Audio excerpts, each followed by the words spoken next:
Hello, this is Minder Chen. I'm Professor of Management Information System at Martin Viss Smith School of Business Economics, CSU Channel Island. In this lecture, I'm going to focus on ERP's process model, or the reference model from the process perspective. So let's just use first procurement related tasks as an example to look at what's involved in terms of the procurement function. Procurement basically is just purchasing. And procurement actually started with material planning or material requirement planning. We sometimes refer to this as MRP. The MRP function can tell us what parts or assembly may be required at certain time, and we can go out and purchase the material or parts or produce it internally. And if we go out and acquire those material or part, then that's the purchasing function. And through purchasing, we will receive new shipment of goods or material to our warehouse. That's called goods receive activity. At the same time, we may receive invoice from our vendor, which need to be verified. So there's an invoice receipts, which is a document, and then we need to verify it. Okay. For internal produced component, once it's been produced, it also go to the inventory management area and trigger a goods receipts document. If the sales have sold something to our customer, then we would generate goods issues document in order to ship the end product out to the customer through the distribution channel. When we're shifting inventory from one warehouse to the other, there will be so-called transfer posting document. Over here, that's the master data, which include material, different batch, production, vendors information, general ledgers, account information, etc. Once we receive the invoice, the information also need to go to the accounting system, such that we will pay the vendor, and goods received would update our inventory, which will become eventually part of the cost accounting. So just the procurement task can be quite complicated, and also it's kind of has to be integrated related to other business function. We're going to look at next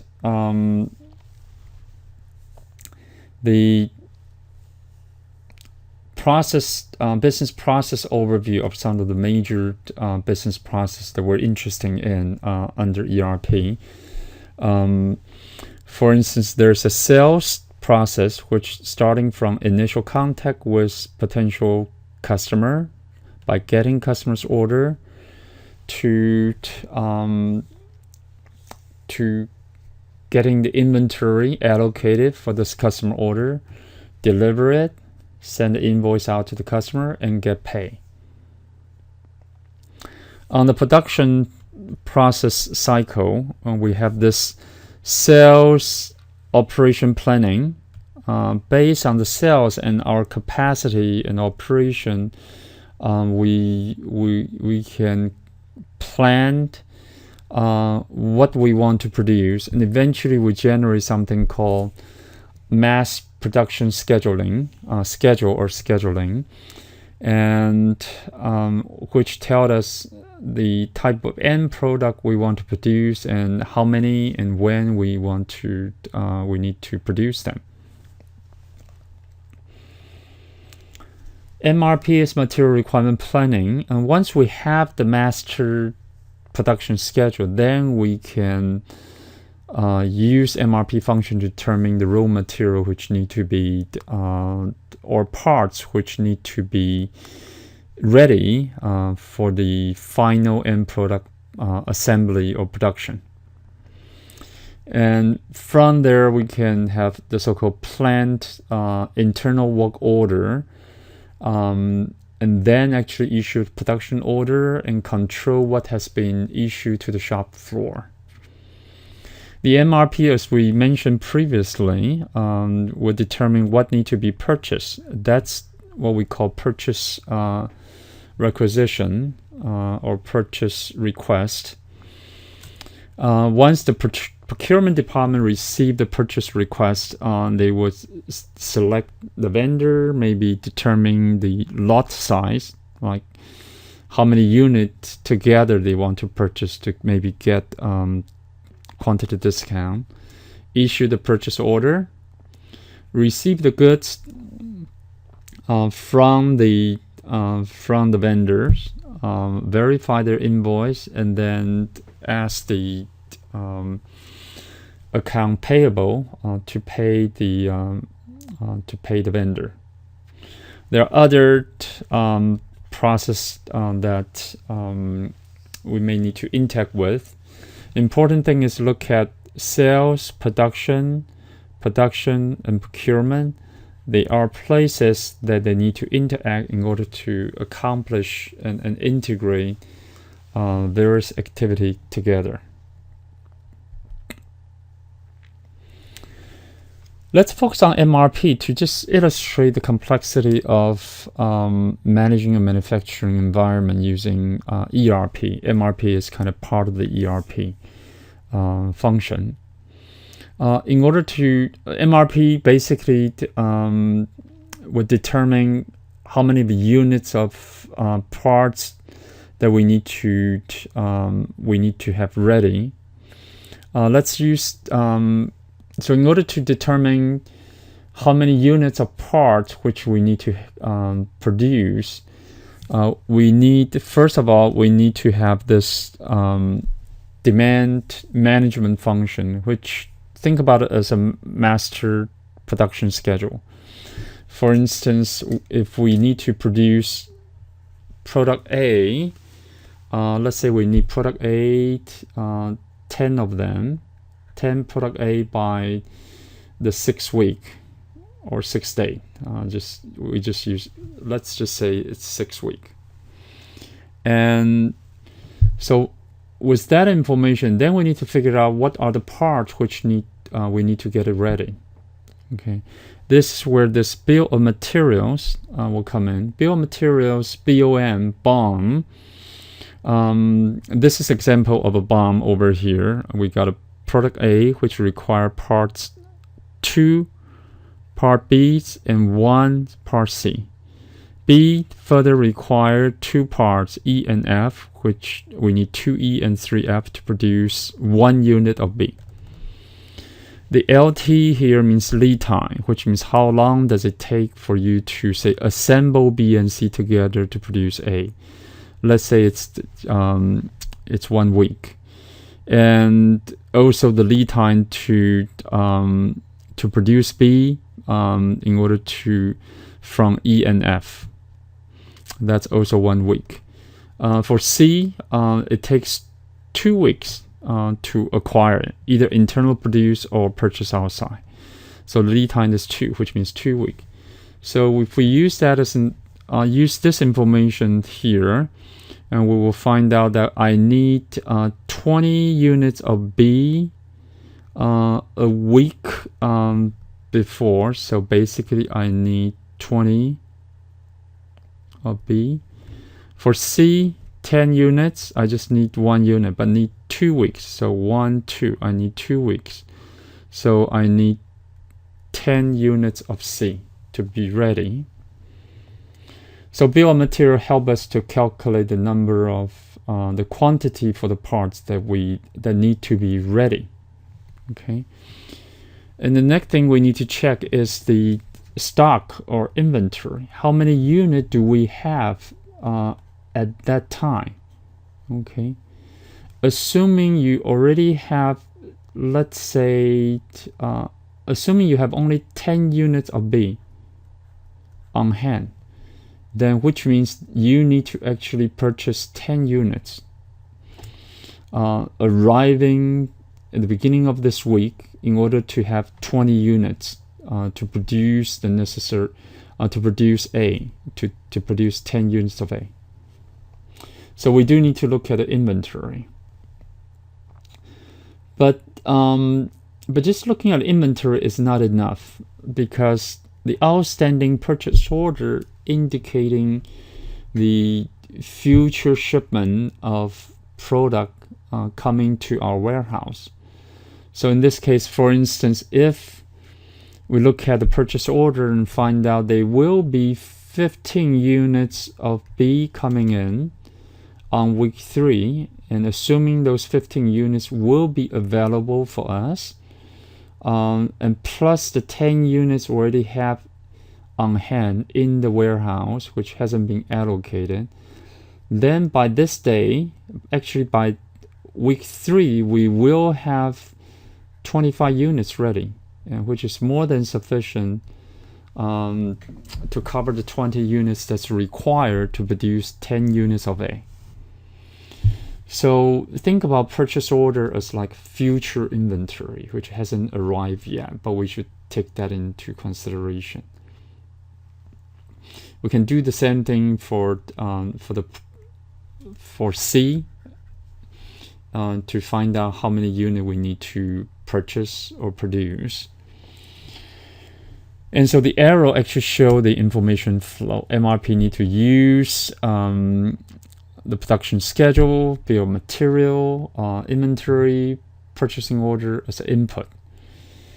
And the output basically will be the purchase request. Okay. For instance, if let's say we don't have any inventory, then we know that we have to actually acquire 10 units of C in time for our production 2 weeks before we're going to start to produce the end product A.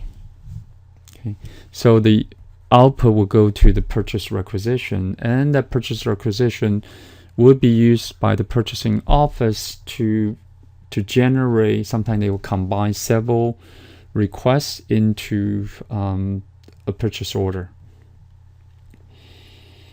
So you can imagine the complexity and the challenge of handling the massive amount of and complex data that we have. Imagine you have like hundreds of parts, and the bill of material can be complicated, the inventory, the purchase order, all together make it almost impossible for you to manage the material requirement by hand. This is where computer can be very, very helpful to help you to manage the your material purchasing calculation. So this diagram looks very busy, but in essence, that's the MRP, like what we just discussed, and we have bill of material going in.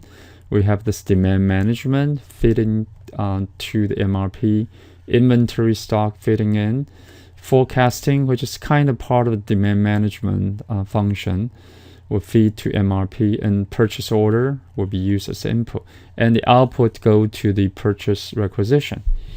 And purchase requisition will trigger a request for quotation from the vendor, and the vendor will eventually we will select the best quote to issue purchase order to the vendor. Will receive their shipment. The shipment will go to the inventory, to the stock. We'll also get their invoice, and the invoice, once been verified, we send it to account payable, so the bank will pay the vendor accordingly. The account payable information will go to the general ledger for accounting purpose.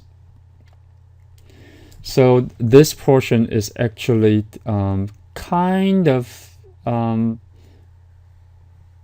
purchasing function. Okay, and you will see the red area is considered cost accounting. Okay, here the legend here show actually different color-coded area as different module under SAP. And by the way, this is SAP's R3's business blueprint. MN is material management. FI means financial module. And SD, I believe, is the sales and distribution. So you can see this is like the sales and distribution function.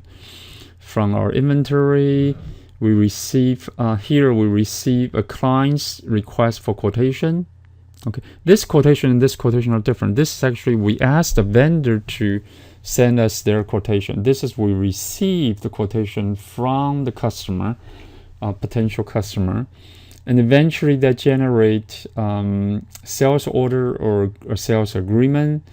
Before we do that, we need to check our availability from the inventory, and we also need to check customers' credit worthy to decide whether we want to ship the order. So order eventually to be shipped, so we deduct the shipment from the inventory, and eventually we need to bill the customer. That will become our account payable, handled by the accounting, and the money will go to our bank once they pay. And then the record will go to the general ledger, here. Okay, so I'm not going to go through this complicated blueprint, but you should try to actually trace the arrow which indicating workflow and some kind of sequencing of various business activity for an organization. It's actually very interesting to see how different part of the organization activity are kind of linked to each other. Okay, this helps you to have a global view of an organization, how it operates. Thank you for watching. I'll see you next time.